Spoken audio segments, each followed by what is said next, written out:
You know, some people enjoy composing their own music, chord by chord, and others are happiest when they come across that one perfect song. Work is not a lot different than that.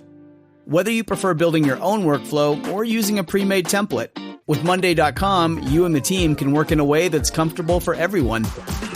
Tap the banner to go to Monday.com and build your own amazing workflow, or find an awesome template. No judgment.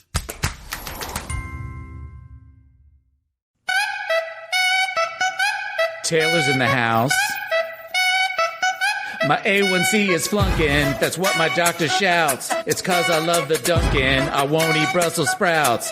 Evan loves his drinkies, Jorge's from the South. I'll unwrap those Twinkies and stuff them in my mouth. I don't wanna see you, baby. I don't wanna talk to you. I don't even need you, baby. I know what What's I a want. rumor mill? I've had enough of this ride. I Fucking spent enough of preschool my time. podcasters. What I'm about to say will blow your mind. I wanna break up. Bye-bye. Maybe I'll see you in the next life. Don't wanna make up. Tell you why. 'Cause I'm a superstar, so let's B-R-E-A-K break up. I love Chipotle so much. Roggen Camp is here now, hosting All Stars 5. Does anybody know how? At this way I'm alive? I'll take Jimmy and Ty. He's a third my size. Never mind, I'm tired. It's too much exercise. I don't wanna see you, baby. I don't wanna talk to you. I don't even need you, baby. I know what I wanna do. I've had enough of this ride. I've spent enough of my time. What I'm about to say will blow your mind. I wanna break up. Bye-bye. Maybe I'll see you in the next life. Don't wanna make up. Tell you why. 'Cause I'm a superstar, so let's B-R-E-A-K break up. Ooh, I see what I like. Got a twink in my sight, and he isn't too bright. True, he'll run screaming in fright. But my friends are right. I should date someone who can hold his neck upright. Right. I don't wanna see you, baby. I don't wanna talk to you. I don't even need you, baby. I know what I wanna do. I've had enough of this ride. I've spent enough of my time. What I'm about to say will blow your mind. I wanna break up. Bye-bye. Maybe I'll see you in the next life. Don't wanna make up. Tell you why. 'Cause I'm a superstar, so let's B-R-E-A-K break up. Break up.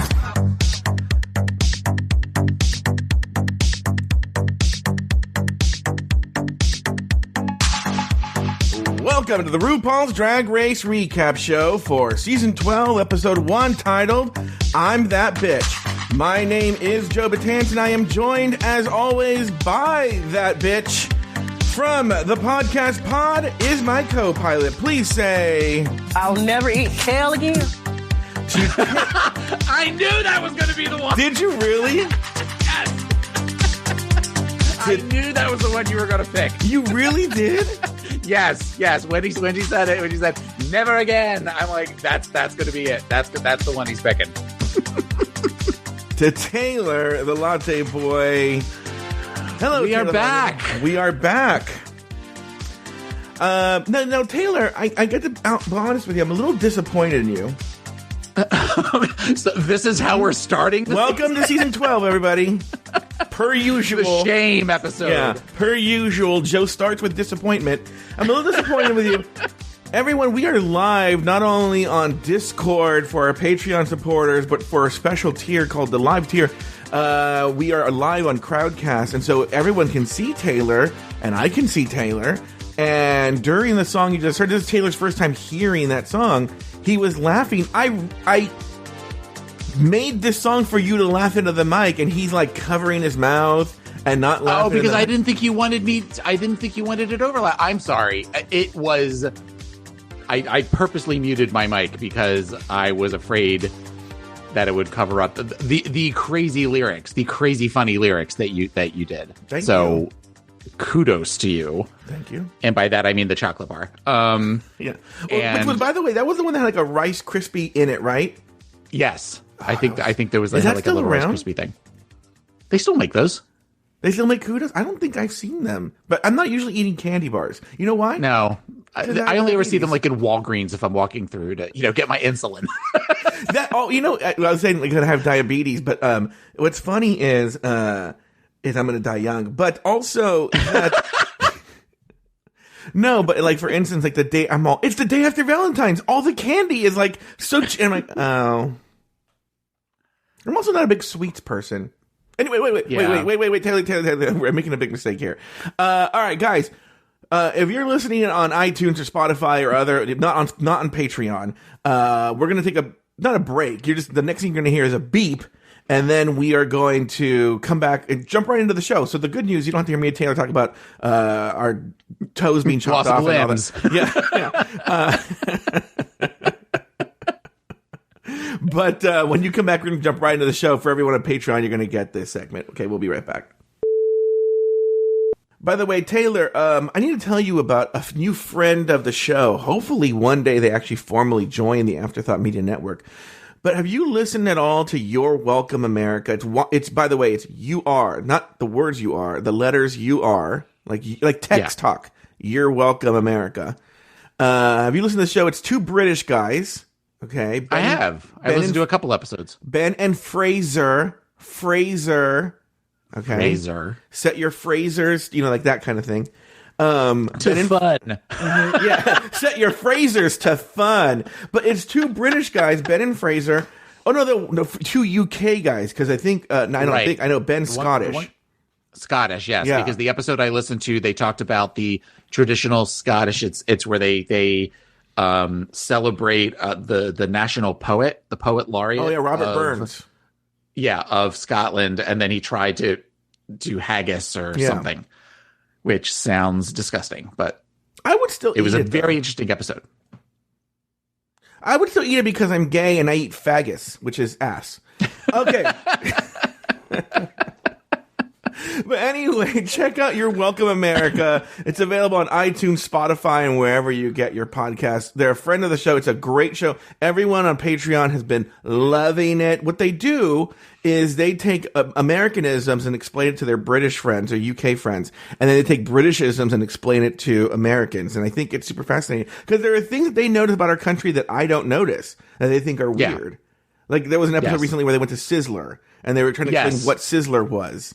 Yes. And it's where's the place that you go with your dad and he doesn't want to go up to the buffet? He sends you up to the buffet and get him food. Sizzler. Is that Sizzler? That's Sizzler. It is Sizzler. Okay. As they were talking about it, I'm like, is that Sizzler or Sweet Tomatoes? No, it's Sizzler. I couldn't remember what it was. But my parents do have, for people who don't listen to my other podcast, my parents have because Sizzler's kind of cruddy, right? And I have no idea. This must be a company-owned flagship site.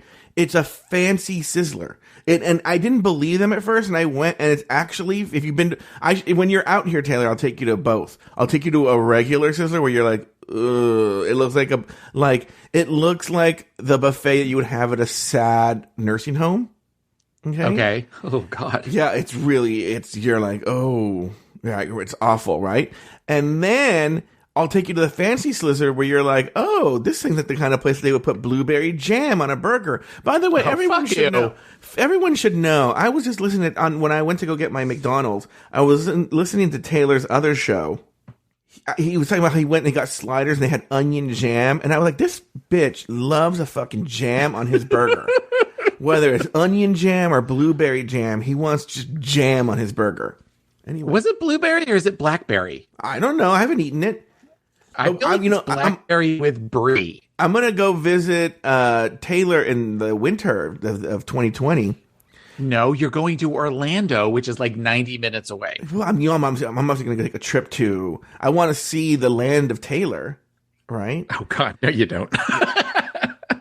And I want to. Everyone should know too. Sorry, I know the Just Between Us Girls segment was supposed to end a while ago, but now we're still here. We went off. You're Welcome America put us off on a tangent. Is when you go to Taylor's house, there's I guess also, and not only is it the home of Taylor and Babalu, but also / a Disney toy museum. So I want to see the Disney toy museum.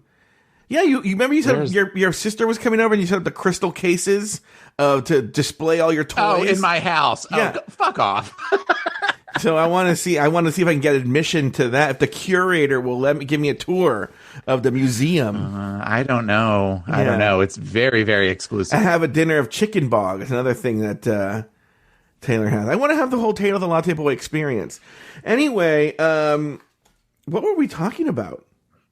You're welcome, America. Yeah. Anyway, check them out. It's a great show. This week, 7 new drag queens walk into the workroom for the very first time. It's another split premiere episode, and so far, the season is blah, blah, blah, blah.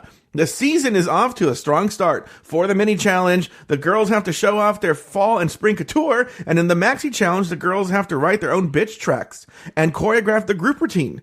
On the main stage, the category is Sparkle, and the very special guest judge is Nicki Minaj. All the girls perform well for their first episode, but in a surprise twist, the top 2 girls lip sync for a cash tip of $5,000. Gigi Good and Widow Von Du had the honors. Gigi was just good enough, but Widow Von Du swept the floor and took home the top spot. Taylor the Latte Boy named 2 things you liked about the episode and 1 thing you did not. Well, I feel like somebody at World of Wonder must have listened to our season 6 recap. Because they brought back the twist. They brought it back, which I loved that they split it into 2 groups. I got to know these girls a little bit more and really, for the most part, enjoyed everybody, including a couple I didn't think I would like. So that, in that regards, I'm happy for that. The other thing that I really liked was I am not at all a Nicki Minaj fan. I don't get it. I loved her as a judge. I thought that she was fun. She kind of made fun of herself a little bit. She gave very constructive criticism, I thought, of most, if not all, of the girls. And she seemed, I love when they have people, when they have artists on and they perform a song of theirs. I know we've seen like Ariana Grande, that's happened with her. And a couple of other ones where they just really seem to enjoy watching queens perform their songs, and she seemed to be having such a good time, and she seemed super excited. She was very fun to watch as a judge. Mm-hmm. The one thing I did not like was, and she's one of my top 4 girls, but I did not like the extraness of Britta. I thought that in the confessionals and sometimes when she was in the workroom, particularly going after Widow, she just seemed very extra, and it made it kind of like in the beginning when she first came out, I really liked her. And then there were times where she would say things or she was commenting on the other girls that I'm hoping that she learns to bring it down a notch. Because if she's going to be at this level all the time, that's going to make it hard for people to love her as much as I want to love her. And she made it kind of hard for me to do that last night. You know, how about you? It's so funny. I'm going to get to mine in a second because I'm going to comment here. Cause I don't know if Britta's not really a big presence in this episode. You don't think? I mean, I think there are other people who are bigger presence, in this episode. But anyway, I can't see a moment in the script that I have where I talk about Britta. So I want to talk about this now. Is I wonder, and I know you consider yourself a mental health expert. But what you are, I will say, undeniably a mental health professional, and you are going to officially diagnose Britta right now. Is having never met her, met her, 13 minutes of screen time. You're going to put your entire license on the line right now because that's how confident you are in your diagnosis. But Britta, I'm wondering that one of the things that keeps coming up about her on the episode is that what a big fucking deal in New York she is, and that she basically runs New York. Not runs in New York, but she's a big deal in the New York drag scene. Okay. Yeah. And I'm wondering, I will say there is a sort of equanimity that happens on RuPaul's Drag Race when you walk through that workroom. People may know who you are, but everybody, whether you're the fresh-faced ingenue like Gigi Good or a seasoned professional like Britta Filter, everybody is on the same playing ground. And maybe that would be very difficult for her to be like, bitch, I'm fucking Britta Filter. Why am I doing this? And I'm having to compete with, Gigi Good, who, we'll talk about her in a second. So, or she's a terrible example of these, but other queens too, you know, like, basically she's like, or let's take, Crystal, who I'll talk about in a second, Crystal Method, where she might be like, she's the fucking big bitch in Missouri. I'm the big bitch in New York. How am I in like the same place as she is? So, I wonder how much of that is that we're seeing. That's why she's being so extra, because she's like, I'm that bitch. Literally the name of the episode. So, okay. My two things and the one thing I didn't like are very different for this episode. They're different than they usually are, in that, you know, usually I say this and this. I said, today it's going to be talking about being right and wrong, because there's nothing I like more than being right, and nothing I hate more than being wrong. Okay. And there's two ways that I was right and one way that I was wrong, and we're going to talk about that. So the two things I like, I love being right, and I love being right, like you mentioned, that the split premiere is the way to do this show. In the first episode, it gives them so much more freedom.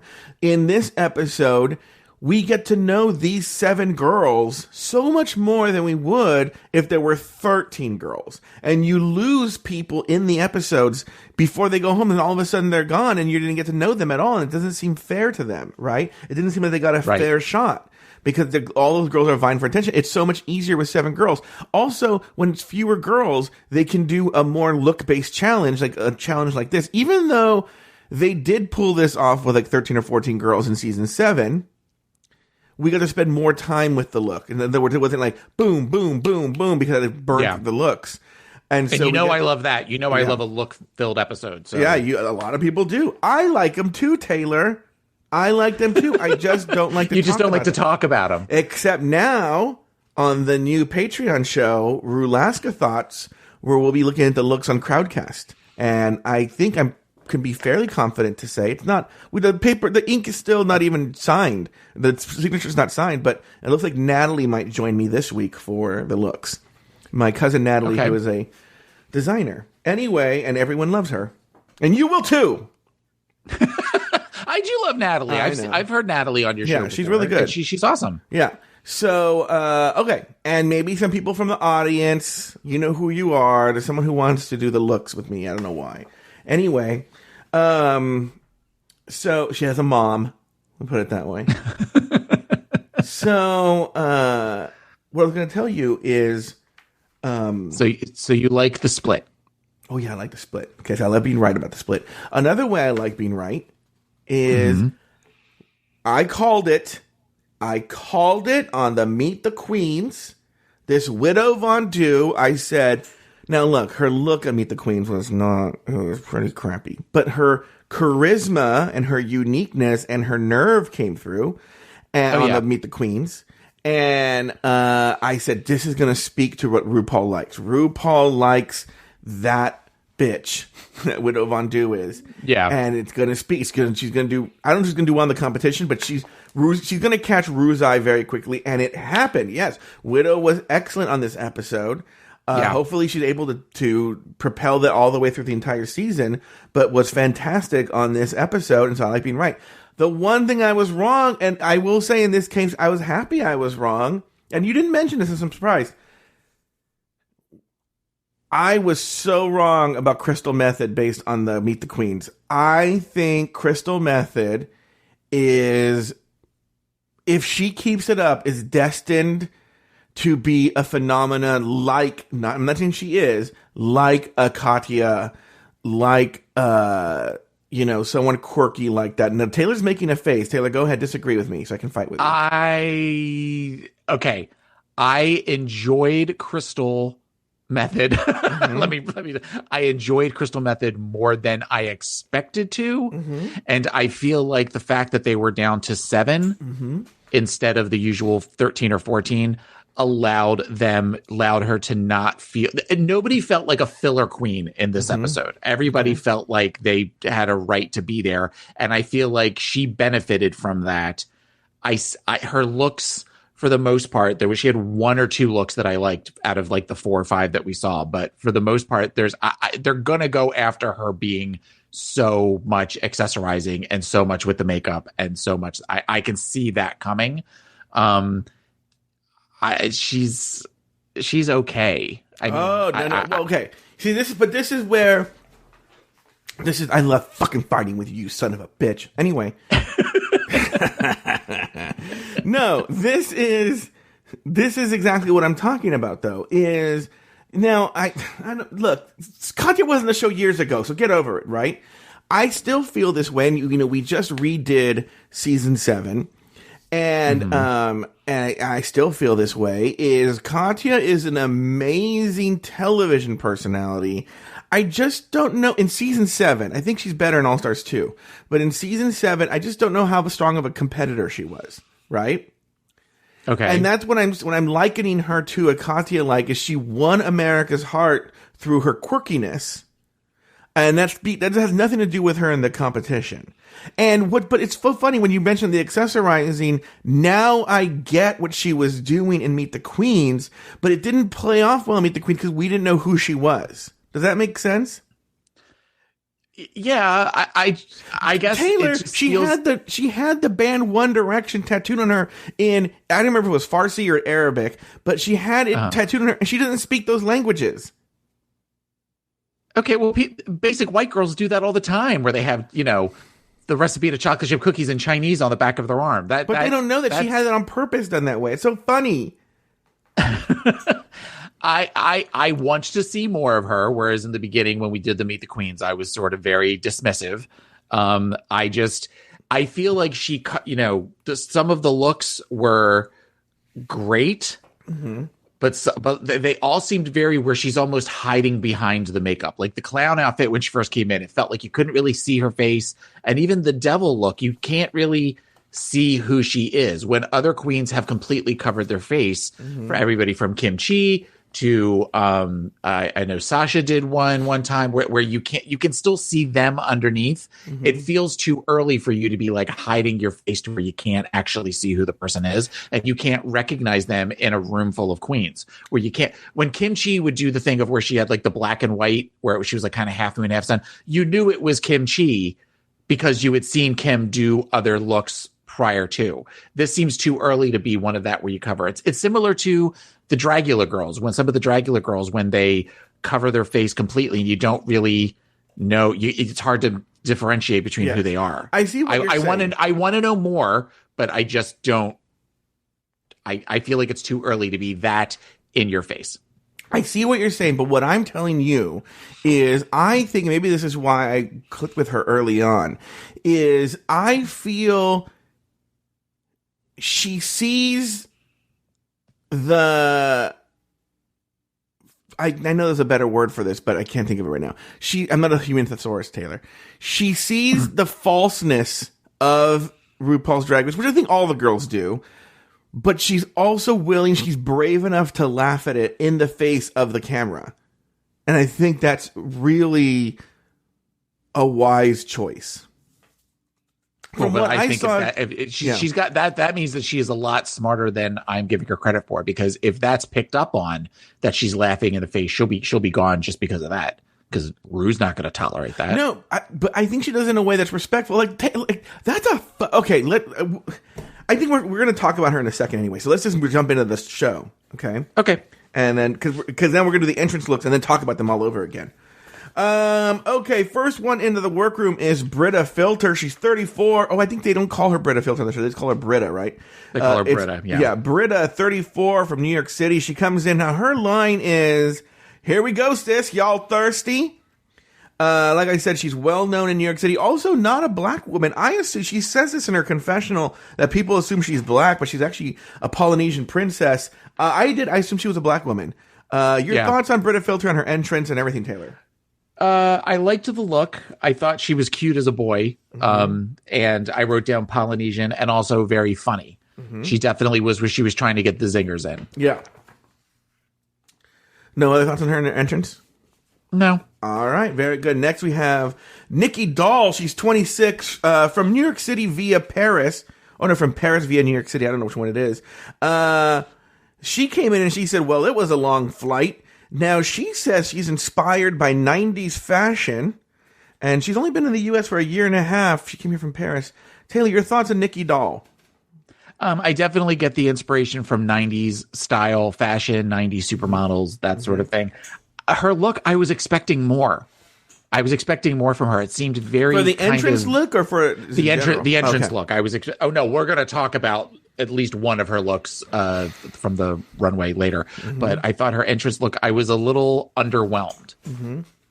It just seemed very. I mean, I get that she was trying to do the red, white, and blue of the French flag, almost a nautical type theme, but it wasn't. Definitely wasn't my favorite look. I'm trying to get sexy for Taylor and unbutton this top button, but it's not working because it looks like I'm okay. There we go. That did not work at all, actually. Suddenly, you're Coco from Fame, taking off your top, crying, holding onto your breasts. Do you like what you see? Not Paint really. me like those French girls. What? Going to show a little shoulder? Paint me like those French girls, Taylor. Okay. Anyway, Nikki Doll, actually, I remember when I saw the Meet the Queens video thinking she's going to be fierce, but she's going to be cold and unrelatable. And I didn't find her as cold as I thought she would be. And I didn't find her as unrelatable as I thought she would be. I thought they did a good job making her very relatable, and especially in the confessionals, I thought. Right. Well, with the difficulty with her English. With her English, definitely. But she seemed annoyed a couple of times where they would ask her and she just kind of rolled her eyes, and she's got to be careful with that. Yeah, but what I'm saying is she made a really good point in Untucked, and so sometimes I'll be honest with you, there could be some little bit of racism here, is that because she's white. I think we'll talk about that in a second, but where I feel with the Puerto Rican girls when they have an accent, they play like the silly music, like bump bump bump. When they're making fun of their accent, where with her, they gave her sort of the benefit of the doubt. And they made it very clear that she's really smart. She just has trouble communicating her language. She even articulates that in Untucked. So, the other thing too is the way she paints her face. I thought she was a lot, God, how do I put this? A more pale skin than she is. She actually has some flavor to her. It seems like she might be part Moroccan because she mentions that she went to Morocco at a young age. She hasn't said it explicitly, but she is darker than I thought she would be. She's not like a very pale French girl, All right, next we have the Widow Von Du, and she's 30 years old from Kansas City, Missouri. Her phrase was "Relax your throat, bitches, because you're gagging." She's the nastiest bitch from Kansas City, according to her, and her nickname is Thickums. Taylor, I missed that. Yeah, your thoughts on the Widow Von Du? I'm putting the. She doesn't call herself the Widow Von Du, but I'm calling her that. The Widow Von Du. So, the first thing I wrote was 30. She doesn't look 30. She looks older than 30. Well, come on. She looks 30 the way Ginger Minge looked 29 in her season. And if people don't remember, Ginger Minge claimed to be 29 on her season. Yeah. I thought her look was disappointing, her entry look, and I thought her makeup, her face looked ashy to me. Like it wasn't a great look. You're making a face. Did I say something racist, or did I say something that you're trying to remember? No, you didn't say anything racist at all. I'm sorry. Go ahead. Okay. So yeah, no, I didn't necessarily care for the gray. The gray on the skin is not great, but I loved her personality. I loved her how she sounded when she came in, and I loved her energy. All right, very good. I liked her too. I think if she has a problem on this show, it's going to be due to the fact that she it's going to be the wardrobe choices. I think it is.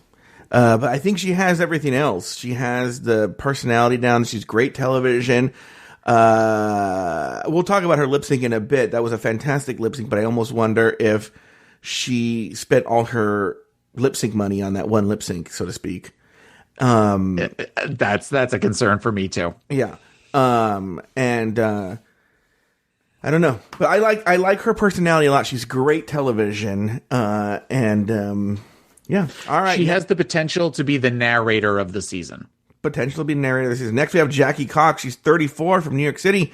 She came in and she said, I'm Jackie Salam. The Middle Eastern drag princess has arrived. She's actually good friends with Britta, and they know each other from New York.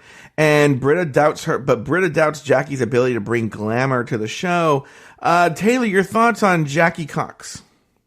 I was not a fan of the opening look, her entry look. It was very basic to me. I get that she was almost kind of going for a 50s like Minnie Mouse type vibe, but it just didn't. That's not how I would have put my first foot forward on that if it was me. She's very cute as a boy. She's very cute as a boy. And okay, she also kind of reminds me of Mike Lawson, your co-host in looks. If Mike had a bigger nose.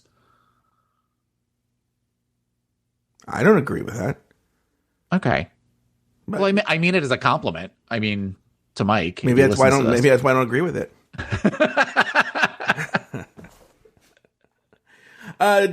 No, Jackie Cox can get it as a boy. Oh my fucking God. How fucking cute is this Jackie Cox? And I had forgotten, not that this was something that I'm constantly thinking about. I forgot I have a thing for Persian men. I love me a Persian man, right? Well, who is somebody that you and I both have a big crush on that we talk about all the time in private conversations? The Pope. Well, he's not Persian, he's Argentinian. Yeah. But Andy Baragani from Bon Appetit, who's Iranian. I know, I love me a Persian man. You know, that guy Danny, who I was thinking about dating, but unfortunately people have to consent to that. He he's half Persian. He's half Persian, half Norwegian. Oh, that's an interesting combination. So anyway, Jackie Cox, you know, I think we maybe have predicted this on Meet the Queens. I like her. And I don't know, maybe because of the glasses and the pithy comments, she kind of gave me a Robbie Turner vibe. So I could see that. I'm thinking, and also Robbie Turner was sort of retro too. So I hope she's not a liar like Robbie Turner. But the point is, just like Robbie Turner, I see her going about halfway and then petering out. But I don't know. That's just I can see her going far, and then all of a sudden it's just like, okay, now we have to whittle this down. Undo this. Yeah, down. no, I agree with that. I definitely see her in Match Game. What about in Snatch Game? Or Snatch Game. Yeah. It's been a while. It's been a while since I've done one of these. I don't remember all the vernacular. People don't believe him. In the off season, he did an entire season of season 5 with me. I don't know what the fuck he's talking about. Literally, we just ended it 2 weeks ago. Shh. All right. Here we go. Next, we have Heidi in Closet. Speaking of age, oh no, she could be 24. 24 from Ramsey, North Carolina. She came in. She said, "America, it's time to stop hiding in the closet." And then she did a tongue trill. She was giving us her pimptress outfit, as she calls it, and she sees herself as a performance queen. Taylor the Latte Boy, your thoughts here on Heidi in Closet? Well, my first thought when I saw her was, "What's Mayhem Miller doing here?" I was very like, "Oh my God, she looks just like May." Even like to the point of where, I mean, they both had the long. I think Mayhem kind of was in a burgundy dress when she came in, but it definitely gave Mayhem Miller vibes. The noise that she made was a little much, but she was fun. She was silly. I wasn't sure what she was going to be like for the episode, and I was pleasantly surprised.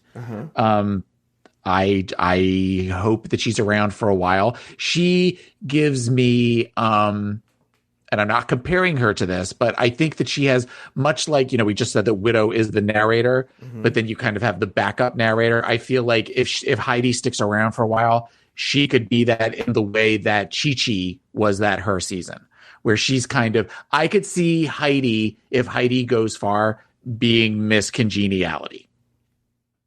Now, it's important to recognize, once again, I said the same thing about Soju last season, and she went home right away.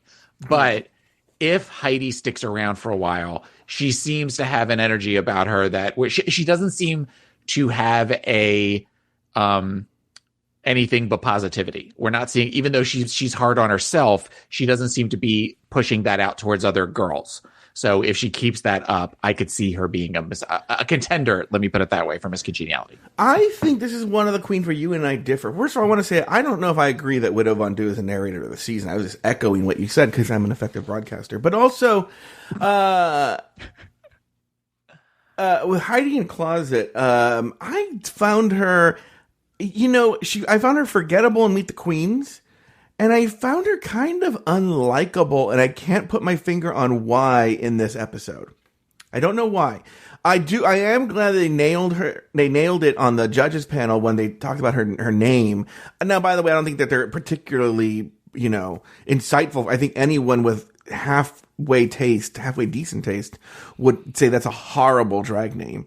Right. But, and hopefully they coin a new name for her. But, did I just wheeze with my nose? Like, you did wheeze. This is weird. I was, Did it come out of your nose? I might have been out of my nose. Okay. Or I'm dying. It's one of the two. Diabetes. Yeah, diabetes. Cough, cough, cough, diabetes. So, anyway, I didn't particularly care for her. I don't know why. Especially when I was like, when she confronted Nikki and Untucked and was like, "What is it you didn't like about my face?" And I was like, "Bitch, give it to her." Nikki, read her for filth. Right? Next, we have Gigi Good, 21 from LA. She came in, she said, "Ahoy." A lot of the girls, including Nikki Doll, knew who she was through Instagram. And her mom, who is a costume designer, taught her how to sew and is also, I thought it was very clever, both her real mother and her drag mother, and as Gigi Good considers it that way. Taylor, your thoughts on Gigi Good?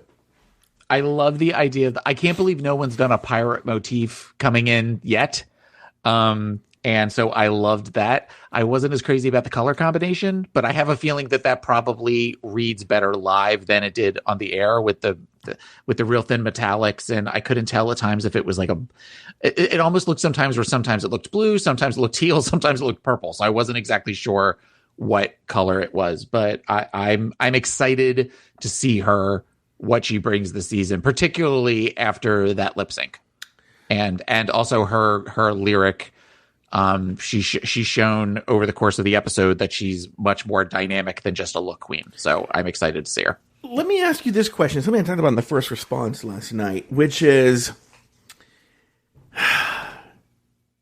she is so good, and I haven't seen the other 6 girls, but she is so good that I wonder. I'm hoping this is not a season 8 case where Bob walked in and we're like, well, season's done. Yeah. And because right now it is clear, we thought this in Meet the Queens, and it's clear to me here that Gigi Good is going to be a force to be reckoned with. I don't know what that means for how far she goes in the competition, but she is going to be a major force to be reckoned with. You can just tell every fucking look was on point. The only thing that might bring her down might be an acting challenge, but maybe she's good at that. I can't even tell that. We just know she can't dance. She's the epitome of polished. Or it seems because she's so young, and the show, come on, this is the 12th season. That means when she was only like 8 or 9 years old is when the show premiered. So she was raised on this show, and it's almost like she has trained her whole life to be on this show. Yeah. That I wonder if maybe she's just almost like a fembot made for this show, and so she's going to be unstoppable. I don't know, because it just seemed like every choice, except for not knowing how to dance, every other thing has been really good. Well, we'll find out when we get to the lip sync. I actually wasn't a fan of her lip sync, but we'll get to that. All right, finally we have Crystal Method, 28 years old, from Springfield, Missouri. She came in, she says, "Who's ready to party and play? Checkers, anyone?" Because she was wearing a clown outfit. The other queens seemed to be very skeptical of her, at least when she first walked in. I think they took that back in the I don't remember if it was on Tucked or if it was during the elimination day. Taylor, your thoughts on Crystal Method? Well, when we did the Meet the Queens, one of the things that I remember that made me laugh was that you wrote, when Sherry Pie came out, you wrote, "Oh God." Yeah. And when Crystal came out, I wrote, "Jesus." Yeah.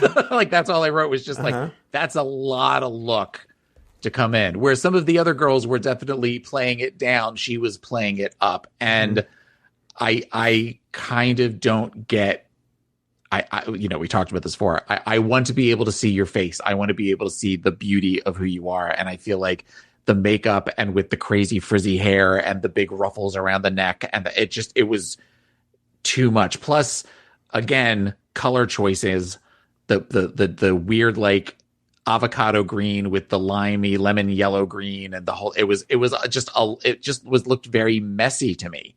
I feel like all of her looks, I can see what she's trying to go for, but it's almost like when you add too much, it just becomes messy. And that's sort of that's what it felt like to me. You see, this is where I think you and I disagree, in that I think what you see as choices, to quote Tatiana, I see as choices.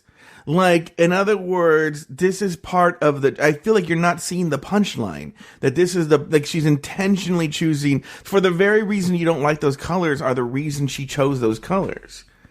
And This is what I'm thinking so far, one episode in. I'm telling you, I did a complete 180 on Crystal on this episode, where I'm like, now that I see her talking, I get the joke. I think in Meet the Queens, I didn't get the joke because I hadn't seen her all the way up to the episode. Now that, and so she just assumed we all seen the joke, or that we'll see it later. And now that I was lumping her with a queen who tries, I don't even know if I'm articulating this correctly. Now that I've seen more of her and seen who she is and know who she is, the more I get to know her, the more I get the joke. That's the way. Well, I feel like to a degree, I'm doing the same thing. You know, as far as her personality and stuff goes, I can see where you would think that way. Mm-hmm. And I may be along for the ride as well. I'm just not as far along the ride as you are. Okay. I just, as far as when you look at all of these looks and you have people that are, you know, literally the person who came in before her was Gigi Good, who we just got done talking about as like a force to be reckoned with. And I said is super, super polished. So you go from super, super polished to killer clown from outer space suddenly walking in. It was jarring. Had Crystal come in earlier on before Gigi, I might not have had quite the visceral reaction I did. But again, I want to see the beauty. I want to see somebody where you can look at them and you can learn what they're all about, but also see their face. And I don't feel like I got that from this look. I like some of her other looks that we're going to talk about later.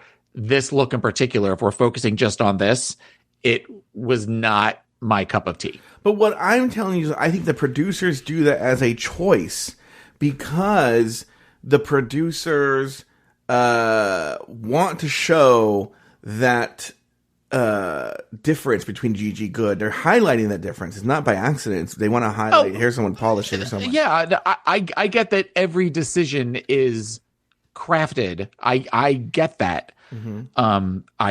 This decision was not one that, and I wasn't thinking that when I watched it. I really just thought that had she come in earlier, it just wasn't.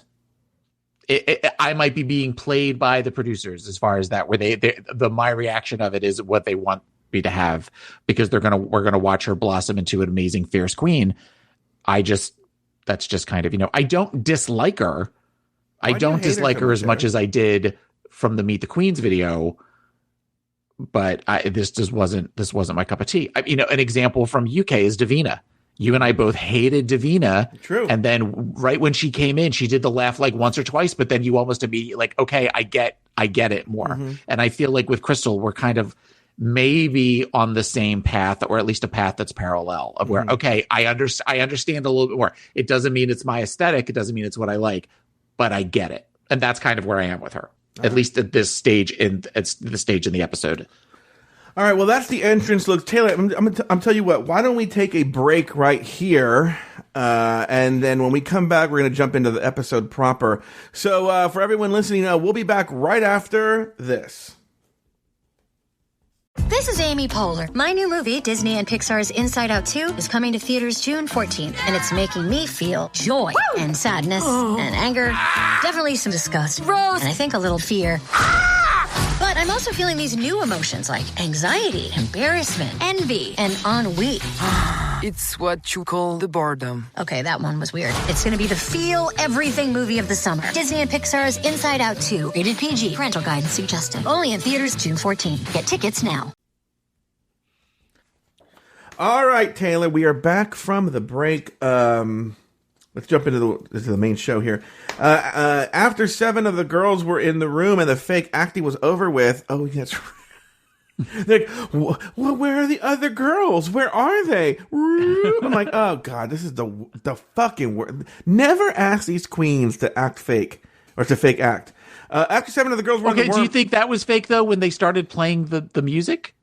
No, I think they were really reacting to the sound, but I think they knew it was right. But then the confessionals of what happened? I don't understand. Are there only 7 of us? Yes, that part was fake, but I think they were genuinely surprised that after 7 they started playing the music. Okay, I'll buy into that.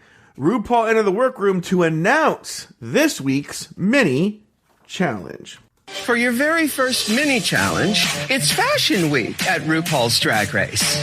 I want to see all the fun and flavors of fashion as you slay the runway in both a spring and a fall look.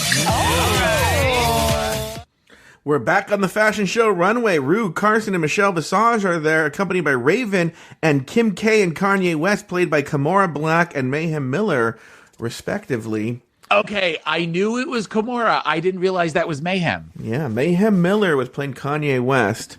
Okay. And Kimora was playing Kim Kardashian. All right, Taylor. We are currently looking right now at the runway. So we're looking at the spring collection right now. And the first one we see coming down the runway here is...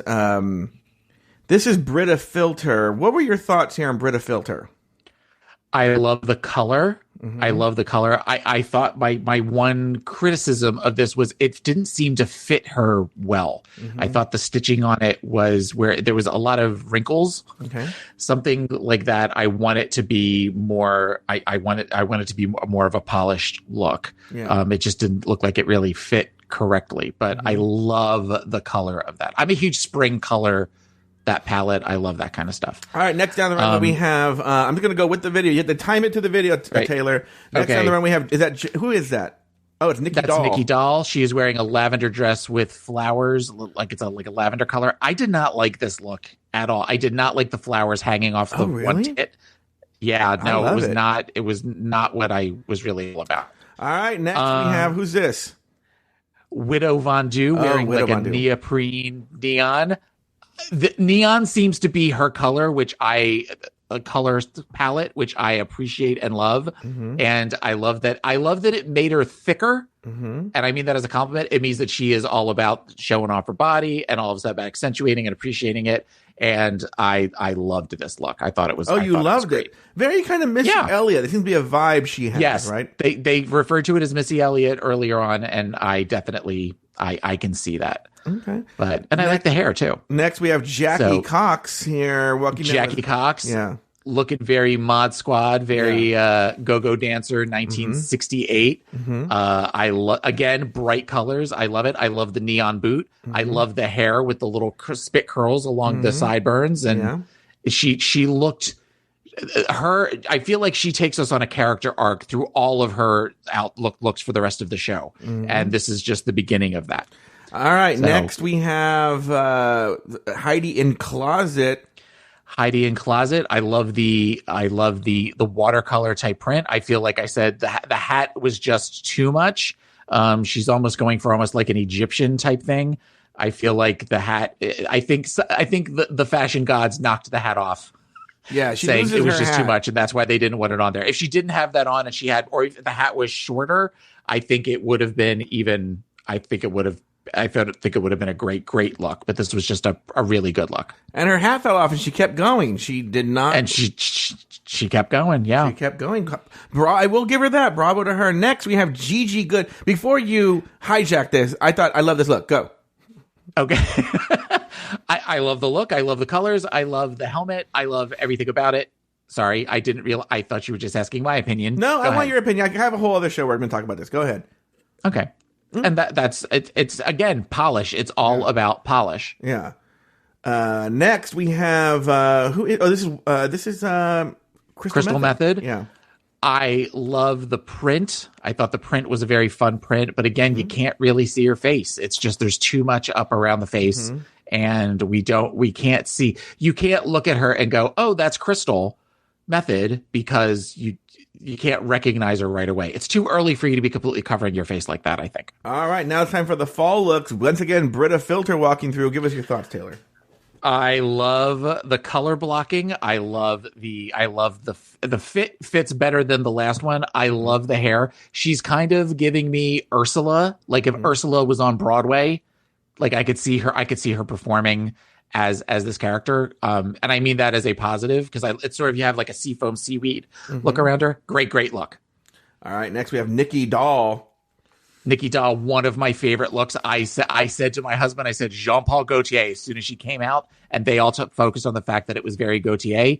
This is what I think Nikki will bring as far as high concept, high fashion. I love the bow tie. I love the slick back hair. I love the kind of suit coat. Everything about it was great. All right, next we have the Widow Von Du. Possibly my least favorite look. As much as I love her spring look, the fall look, I am never a fan of nude as a color. I know they refer to it as beige in this, but the cut of the outfit, sort of a pantsuit skirt hybrid, was okay. I loved her hair very Shaka Khan. It was a lot of it was. I like the hair, but from the neck down, not a fan. All right, next we have Jackie Cox. So Jackie Cox, if you're looking at this as a character arc, it's sort of where she went from where she was a girl in the beginning of the 60s to where now she's a woman in the 70s. This character. And I love everything about it. I love that it's yellows and browns, which is very 70s, very late 60s, early 70s. Yeah. I love the hair. I love just a great character arc. All right. Next, we have Heidi in Closet. Heidi in Closet wearing almost like a patchwork where it's all very autumnal colors. I wanted to like this look more. I like the hair. I like the accessories. There was something about it that just didn't speak to me. I think if this had been a spring in spring colors, I think it would have been great, but not my favorite. All right, Gigi Good. Gigi Good came out sort of like a horse jockey. I love this. I loved it when Davina did it on UK. I guess my one complaint is I don't feel like it needed the nipple rings. I think hot. that no, see, because she's giving you boy chest with it. So I get what she's going for, but I know you're all about that. But it's just it wasn't my favorite. All right, and finally we have Crystal Method, probably my favorite look of the night. But go ahead. Okay, and Crystal, it's one of those that I juxtapose between liking it and not liking it, like within the 30 seconds she was there. I liked it, then I didn't like it, then I liked it, then I didn't like it. So, and that's one of those things that I'm like, okay, I want to see more from her because I feel like this is going to be an interesting way to do. For those of you listening, she came out like in a Freddy Krueger couture. Yeah. And it was fantastic. All right, so that was in a very reasonable amount of time. And for those of you who are watching live on the Crowdcast, you got to see the looks as we were going through it. And a good job. Thank you, Taylor. Now, are you happy that we were able to do that, Taylor? Yes, I am. I was a little, when you said you were going to do the looks, I was like, oh, I like talking about, especially on a show that this was really a lot about looks. So I if you want to do that way from now on, where I could just kind of knock them out real fast, I will do that. I will do my best. All right. That'll be hard when there's 14 of them and they're flashing through them really fast. But well, you got to go. That's why it has to go fast. That's the thing. All right. But we have to do a better job, too, of telling what they wear. By the time you say what they wear, they've gone through. You know, yeah. But that's going to be the challenge, Taylor. Back in the workroom, the queens get out of the drag and take a peek at each other for the first time. Nikki's hiding the Eiffel Tower, Crystal has a mullet, and Nikki thinks Heidi looks like a lemur. Next, RuPaul entered the workroom and announced this week's Maxi Challenge. Now, for your first Maxi Challenge, you'll be performing the badass rap single, I'm That Bitch. Now, each of you needs to write her own verse, and as a group, you need to work together on the choreography. Back in the workroom, the queens get out. Oh, I read that one. Back in the workroom, Crystal says she's never sung karaoke. Widow thinks she's going to do well. And Britta announces that she went to school for musical theater. Meanwhile, on the other side of the room, Jackie doesn't know how good her lyrics are going to be. Gigi says she can't even touch her toes. And Widow is a little frustrated that these queens can't dance. On the main stage, Heidi and Widow are co-choreographers. Gigi struggles. Widow repeats the same dance moves. Jackie and Britta clash with Widow, and Widow is voted off the island. Heidi in closet agrees to take the lead as the choreographer. Taylor, a lot going on there, and yet not much at all. What were your thoughts on everything that transpired? Well, this is kind of definitely the beginning of the do I like Britta or do I not like Britta? Because she definitely, and she seems to be going for Widow. I don't know if that's where she feels like there's only room for one big girl on the competition or what, but it feels like that's the one she's pointing her attention at the most. And I find it interesting that she's talking shit about, or she's kind of making all these side comments, but then when it comes down to choreography, she's like, I can't dance. I'm the slowest one who has to learn things when we do it back home, that sort of stuff. If you can't keep up, shut up. And that's sort of what this feels like as far as the, until I get that you're trying to scope everybody out. I get you're trying to be the biggest fish in the pond, but if you don't have the skills, if you think you don't have the skills to back it up, talking shit, at the very least, they're going to edit that to make you look like a fool. What's so funny, I don't want to say this now. I was going to save it for when we did, at the end when we wrapped everything up. But this was a fantastic episode. Up there, I don't know how the whole season's going to be, but up there with one of the stronger premieres in recent memory. And to the point where I didn't, when they were lip syncing, I was like, wait, no, what? It can't, the hour and a half can't be over now, right? Yeah. I thought it was only like maybe 9 o'clock, not 9:30. And so, but I will say in this part, this is the soft underbelly of it all. Not really much happened because it seemed like these girls, for the most part, got along. Still, it went by in terms of a visual television experience. It went by very quickly, but there's really not much to analyze here. What are we going to talk about? Nikki has a huge dick.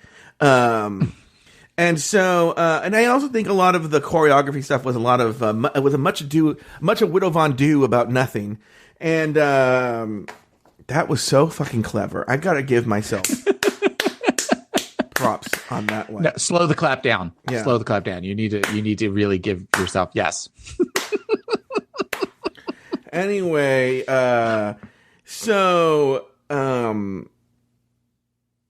if they ever do a Shakespeare challenge, I gotta write to RuPaul that she should use that line. She can have it. So I didn't really see that there was that much drama. That's why I lumped it all together to analyze. I really don't have much to say, even though I just talked for a minute. Do you have any other thoughts on this whole segment, Taylor, before I move on to Elimination Day? Widow looks like somebody, and I can't fit. And when she, are you trying to say all black people look alike, Taylor? This racism has to stop. If we're gonna heal as a country, it's gonna have to stop. No, who do you think she looks like? I don't know. She looks like somebody famous, and I'm trying to figure out who it is. Wheezy Jefferson? You are so racist, Taylor. No, she does. She looks like a comic. I can't remember who the comic is. Yeah. Haley's mom, according to the chat room, said it's the guy who plays Candyman in the old 80s horror movie. But Taylor doesn't watch horror. I don't watch horror movies, no. But are you thinking about the guy from the Green Mile? The guy from the Green Mile, Taylor? Maybe is that who you're saying? Michael Clark Duncan? No, she doesn't look like. I mean, she's a big girl, but she doesn't look like Michael Clark Duncan. R.I.P. You said Wheezy Jefferson, and I'm like, she kind of does look like Isabel Sanford a little bit. Okay. All right. Let's move on. It's Elimination Day, and the queens are getting ready for the runway. Heidi announces that the night before she had an allergic reaction and had to go to the ER. Jackie talks about her Persian background, and Nikki shares her difficulty with living in a foreign country where it's not okay to be gay. Widow denies she's frustrated about what happened the day before, but she really is and doesn't want to be thrown under the bus. Taylor, your thoughts on the Elimination Day? Well, we're definitely seeing this season, at least this episode, and with the theme that they used for the Meet the Queens and everything, Ru feeling very passionately about the current state of the government and stuff. And I feel like the discussions about Persia and Morocco, that was done on purpose, I think, in talking about that's showing, like, what we have as a country, the rights that we as gay people have, because we also get to choose our own family, but we also, the rights that we have that you don't have in other countries. So I can appreciate that discussion. I'm glad that I almost wish they would have had that discussion with the larger group once the other queens got here. But I think it's important. I mean, we even see at the end, we see where the girls are holding the signs that say for vote.gov and that kind of thing. So I thought it was good. The one thing that I thought was interesting was Heidi came out and said, I went to the ER last night because I had an allergic reaction. And the first thing they showed was Jackie saying, but we need you to dance. Like, no, like, are you okay? Did they put you on medicine? You know, and I'm sure that there probably were questions like that were edited out, but I thought that was a really odd choice for an edit as far as the, you know, there was something very Todrick Hall about that of the, you know, well, girl, I don't know what you're going to do. Well, I wonder if, let's say we buy the edit as is, right? Let's say we buy the edit as is. I wonder how much of it is, because I will say, and I'm not going to blame Heidi in Closet. I'm sure this was producer driven, but she did sort of shoehorn that in there. You know, it was sort of like, oh, was everybody ready for today? And she's like, I mean, I guess I could be, but I didn't really get to practice y'all like y'all did, because I don't know if you all know this, but I was rushed to the ER, which, you know, they all fucking knew this. But I was rushed to the ER, I broke out in hives, and then they were like, what? Anyway, can you dance? But I'm wondering if they were like, well, you're here, so obviously you're okay, you know? Yeah. But, I was actually really moved by the whole, because, you know, that's something that we take for granted here in the United States, even though it wasn't that long ago. With everybody's recent memory that gays couldn't get married, and gays, you know, and still there are parts of the country where gays, it's not okay to be gay.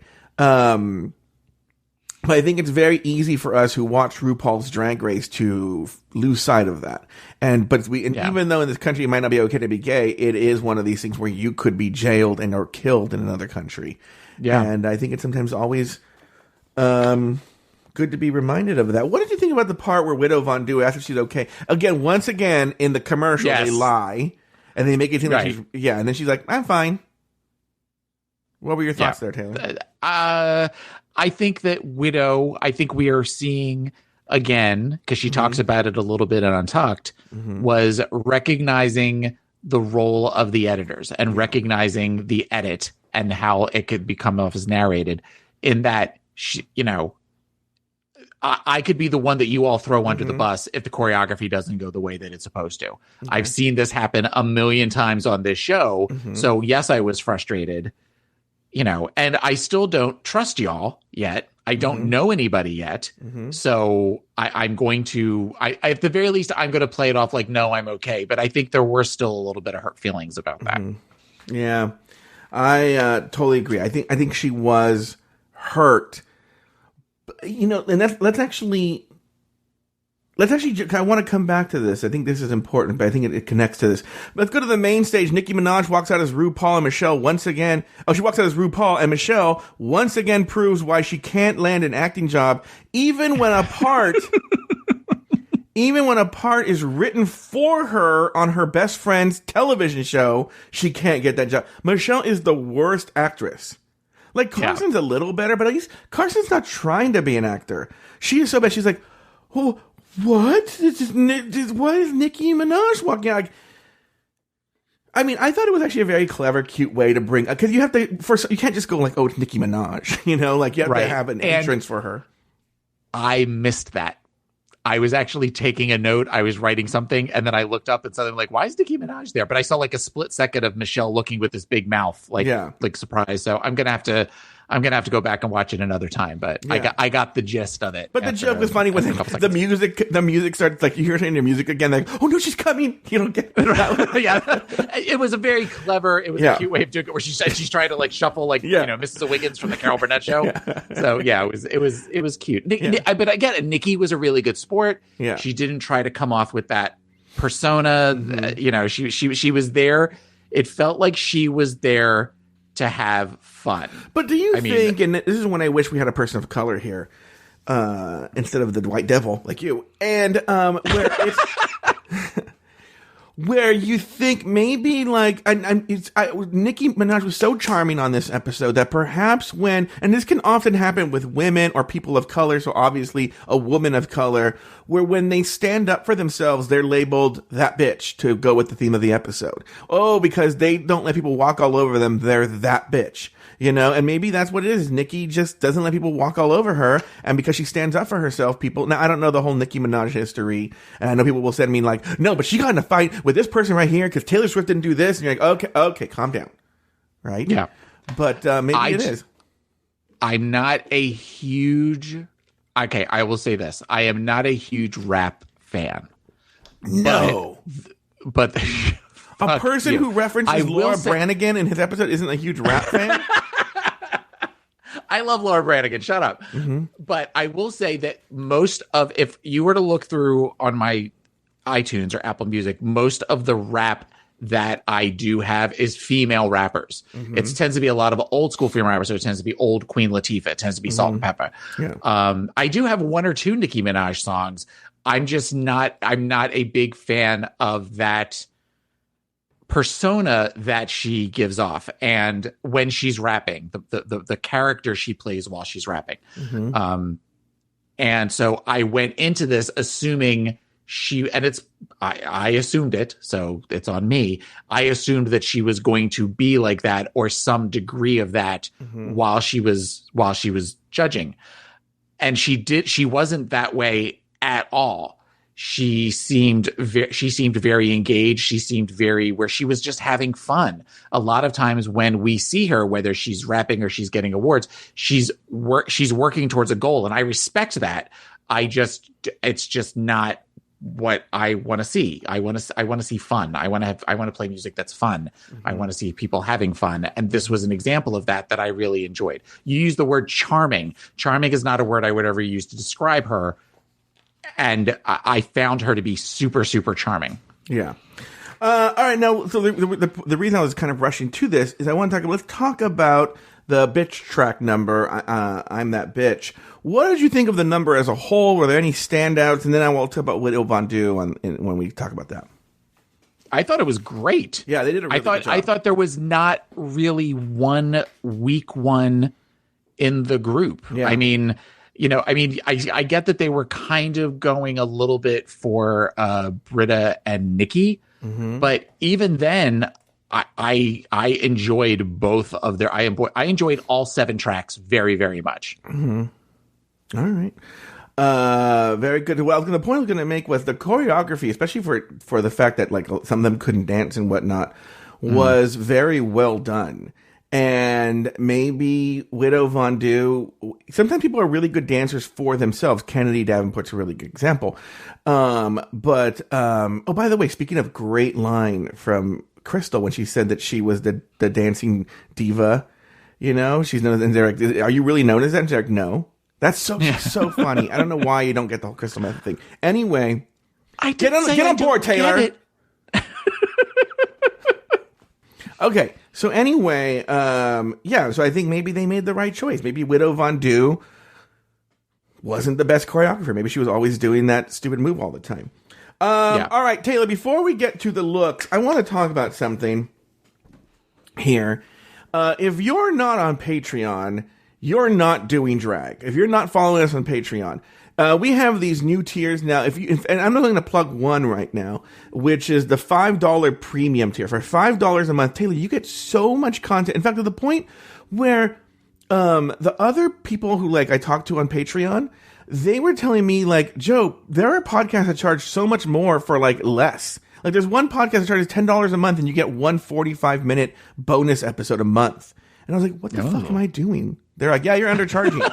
But I'm like, what? I could be doing one extra episode a month? Anyway, but this is what you get for $5 a month on the premium tier. You get this show. Well, first you get the first response. You get it on Crowdcast. You get to watch it. We did it last night, Taylor. It was so much fun. It was basically a talk show. Listeners came on the air. They came on the screen. We talked about their first response. We met them. Everyone got to give their opinion about the show. I gave my opinion of the show, and it's immediately after the East Coast premiere. All right, the first response, and that's for Patreon only. Then you have this show. You get it on Saturday. So you get it 2 days early, no commercials, and with extra content. Then you get the rumor mill, okay, which you get that 2 days early with extra content and no commercials. Then you're going to get the new Rulaska Thoughts, where once everybody has weighed in, okay, on this episode. So I've read Reddit. I read what they think. Sometimes new facts come out where you learn, like, shocking news. Heidi in Closet was sick and Jasmine Masters played it for the second half. And I'm like, what? You know, and so, like, everything that we miss gets talked about in Rulaska Thoughts. But also we do an in-depth dive into the look. Taylor, I would have you on that show, but you don't want to come on it. And then on Thursday, on Thursdays, you get the Pit Crew, which is two straight guys treat RuPaul's Drag Race with the same level of seriousness they do sports. They fight about it. They have a fantasy league. They're trying to win a prize. It's one of the favorite shows on this network. All this, Taylor, all this drag content for $5 a month. So to get that, go to patreon.com/afterthoughtmedia. Support LGBTQ content. That's what all the money goes to. And then look at the other tiers that are there. There might be tiers that interest you, but that's the entrance tier. Taylor, I just wanted to say that now it is time for the looks. We're going to do the same thing we did last time, Taylor. Here we go. We are going to, for those of you who are following along, you're going to watch the video. And Taylor this is the fun part now. I didn't realize this. Oh, God. Taylor has to do everything so in other words, as they go, he has to get it done. Here we go. So we're starting now. The category is, and I'm just going to say the queen's name, and that's it. And then Taylor has to go. This is the challenge here, and you also have to figure out a way, in a very short way, Taylor, to describe what they're wearing for people who are only listening. All right. Okay. Here we go. Right. The theme is sparkle. The theme category is sparkle. Here we go. It's starting right now. All right. First one up, I believe, is Britta, isn't it? The first one up is Britta. I'd written down Jennifer Lewis Realness. She is wearing a white pantsuit that flares out at the sides with her hair in a white wrap and an updo. She's big, beautiful girl where she's got sparkles. I like the look. It was a fun, sparkly look, but she looked just like Jennifer Lewis. But that's not a bad thing because Jennifer Lewis is beautiful. All right, next we have Crystal Method. Crystal Method came out dressed like the devil in a sparkly devil suit and red makeup, which also unfortunately was on her white collar. Obviously, some of the makeup came down. I like this look. I like what she's trying to do. I just want to see more of who she is. Next, we have Gigi Good. Gigi Good is wearing a mint green, it looks like a latex outfit that's got sparkles on it, and she's wearing a black motorcycle helmet. I liked this. I like what she did with the helmet. I kind of wish she could have taken off the helmet and had on some sort of hair underneath it, but I appreciate the fact that she was doing something slightly different than everybody else did with Jules. I don't take off her helmet. Actually, no, I wouldn't. I'm not really into her. All right, next we have Heidi in Closet. Heidi in Closet is wearing a long, sparkly dress, and she has white, like, finger waves in her hair with sort of almost like a tiara around it. I agree with what they were saying. The dress is beautiful, though she probably could have cinched. However, the hair and makeup were troubling. Oh, wow. He finished with extra time. Wow, go Taylor. Yeah. Well, maybe you should use that for other people. Next, we have Jackie Cox. Okay, next up is Jackie Cox. Jackie Cox is, again, we're continuing the story of this character where she is now a middle-aged woman, but I mean that is good, where she's in a sparkly, almost, where she's in an evening gown where she's going to some event. She has her hair in a huge bouffant. She's doing very Jacqueline Suzanne's Valley of the Dolls, where she takes a pill at one point as she's getting ready to go into the soiree. Beautiful look. She could have done more to do something with the nose, because the nose, like, she didn't really contour very well, but I thought the look was beautiful. She looked great. I love the aesthetic. All right. Wow. Very good job, Taylor. Finally, we have Nikki Doll. Nikki Doll wearing something very 90s Madonna girly tour show with the slicked back platinum hair and the big metal feathers with a black bodysuit. She looked beautiful. It was very editorial, very something that I think they say Pink would wear, but I almost say this would be something that like a Madonna or like Cher's backup dancers would have worn back in the day. Widow Von Du. It's a lot. She is wearing, again, it looks like neoprene. which is a silver with highlights. Again, that neon fuchsia highlights. I love the wig. I love the huge W earrings. The contours. I get that she's trying to make herself even bigger, but this, unlike the neoprene outfit from before, this one doesn't necessarily work. I don't think. I think it accentuates a little not great. Mm-hmm. Wow, Taylor, you really did a great job here on. Thank you. On how do you feel about this?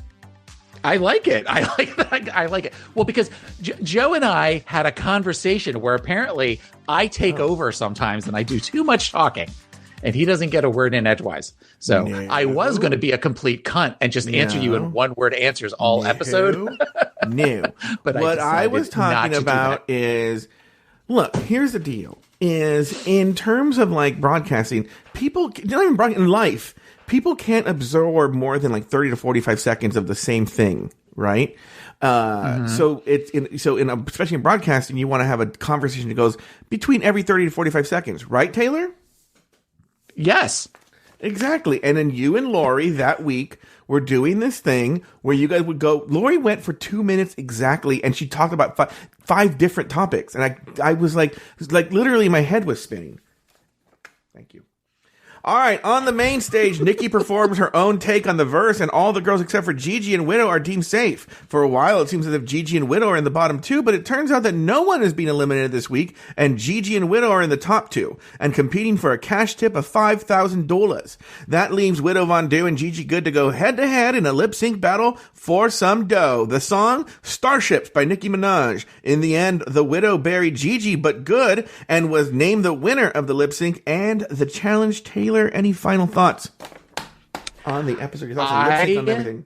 Was not expecting the top, like the All-Stars 2 twist kind of thing with this. And I literally because when they started going, I'm like, there's no way Widow's in the bottom. And I thought Gigi was good. So when they did that, I figured they were just going to do it where nobody was going to go home. But I looked at my watch and thought, well, they still got like 5 minutes to kill. Yeah. So it was super. I literally was like, "Are you kidding? They're doing like All Stars rules."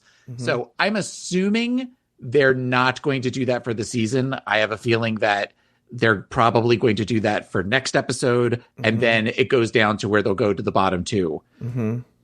I would assume that if they do it where they do All Star rules all season. That will be super exciting for me. If that is a twist for this season of where they have to vote off girls like they did in the All Stars. That is exciting for me. But I don't think they're going to do it that way. Okay.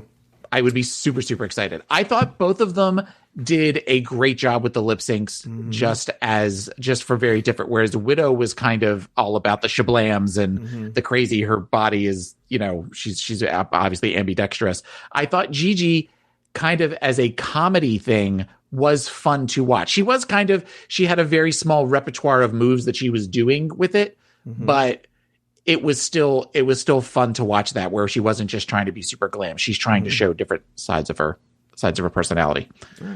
So you had said you had thoughts about Gigi's lip sync earlier on in the episode. You had mentioned that. Well, to me, it was so clear that Widow Von Du shut her down, right? I feel like like I said earlier, I think she may have used all her lip sync currency here. Like if she has to lip sync again, I don't know if she had how many more moves she has. But Gigi Good, though, I didn't think people were liking it, but it reminded me a lot of Scaredy Cat's in Drag Race UK, her lip sync style, which she went home early, where it's a lot of that tall, thin girl where they just go like, "Oh, I'm just scared." And it's like this this is a new thing where they're like off balance when they're lip syncing. I don't know what that is, and making a wacky face. But I think a lot of times very attractive people, even though Gigi Good's not really that type of thing, they think, doing a wacky face is comedy. But all you're doing is making a wacky face. I don't know. To me, I was like, oh, Widow Von Du is sweeping the floor for Gigi Good. I hope she doesn't get in trouble. It was clear. Yeah, it was clear Widow was it. But, I mean, it wasn't like where I was suddenly like, oh, God, I hope Gigi never has to lip sync again. Yeah. No, because crazy. She's fucked. But I appreciate it that we saw a different side of her. All right. Have you gotten everything you want to say about this episode out of the way, Taylor? I think I have. I have. It was a strong episode. Very, very strong episode. I'm trying to remember. I was laying in bed last night, and I was trying to remember the other queens that we haven't seen yet. Mm-hmm. And I'm wondering if at one point during Untucked, they said to themselves, well, we got the top 7 right here. Mm-hmm. And there's part of me that I'm like, you could almost make an argument because I can't remember who any of the other I don't even know either. Yeah, I don't know. We'll find out. We have Jan and Sherry Pie, and we have Dahlia Sin, Rocco. That's 4 right now, or 5, right? So we're just missing Isn't there one with an A? Aiden something? Oh, Aiden Zane. I think we named them all. I think it'll be, let me see. Dahlia Sin, Aiden Zane, Rocco M. Sakura, Jan, Sherry Pie, and Jada Essence Hall. Somebody just wrote in the chat room. Thank you, Jada Essence Hall. But then, when you also think about that, I kind of remember that with season 6 too. But then the second episode had Bianca and Courtney and it had somebody else too. That was very Darian. Some of the stronger contenders were actually in the second episode. So if this follows suit, then maybe we may be seeing our stronger contenders next week. Maybe we will. Well, that's going to do it for this week's episode of RuPaul's Drag Race Recap. This episode was produced by Luke Stamen. Be sure to join us next week and every week as we continue to discuss, dissect, and deconstruct each brand new episode of RuPaul's Drag Race Season 12. So, for Taylor the Latte Boy and myself, sashay away until next week.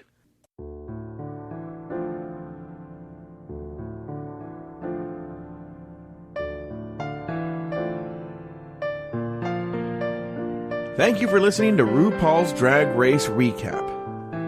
Have something to say? Email us at dragracerecap@gmail.com. Follow us on Twitter and Instagram at Drag Race Recap.